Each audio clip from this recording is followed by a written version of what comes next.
Oleme tulnud täna siia suhebaari, kuhu kohta on kogunenud väidetavalt kõik kõige suuremad kättemaksukontori fännid. Otsustasime ise ka proovile panna, kui head tegelikult on siin viibivate inimeste teadmised kättemaksukontorist. Kellega abiellus Marion Las Vegases? See oli see USA tüüp, aga mis ta nimi oli? Mingi Bill. Jaa, Bill. Sul on perekonna nimi ka? Ma tahaks öelda Smith, aga ma kardan, et ei olnud, aga proovime. Väga tublid. Mis oli lause, mida Killer lasi Reinule, et ta saaks teada Heidi asukoha? Ära muretse, Rein, kõik saab korda. See on väga õige vastus. Mis oli viimane sõna, mis Bill Smith Marionile ütles? Lõpeta. Mul on nüüd piinlik Sara.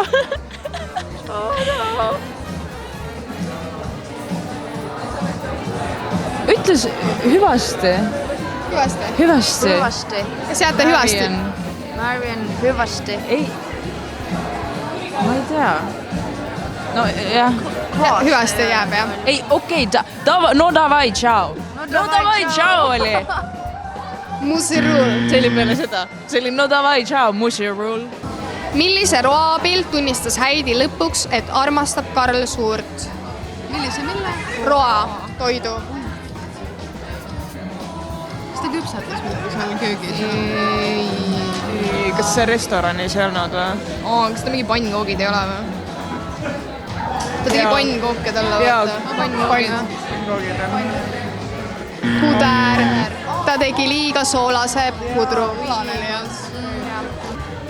Mitu koeralaipa oli proua Imp? 17. See oli sul vastus ka kuskil? Ei olnud, see on lihtsalt see, kuidas see Imbi ütleb, et 17. See on õige vastus. Mille varastas meister varas Marionilt? See on ka easy one. On või? Jaa. Seda kui mina tean, siis see on easy one. Kes see meister varas? Okei. Ma ei tea, kuidas te siia sattusite ära. Me olime 2 õigesti palju või? Jaa, see on hea. Mille varastas meister varas? Sa ei ole suur fänn või? No, siuke mõõdukas. Me oleme ka mõõdukad, aga meister varas äkki... Ma ei tea, mingi sõrmus äkki? Või... Ma ütlen siis ka sõrmuse. Sõrmuse. Ja vastus on Aleksandri kingitud sõrmuse. Kelle tõttu pandi Kätmobiili alla pomm tasuja osas? Ajakirjanik osa. See oli, mis selle ajakirjaniku nimi on? Ain Naal. Ain Naal. Jaa. Väga õige vastus. Kust te teadsite? Mina ei teadnud. Kes oli Albert von Schlippenbachi abikaasa? Oota.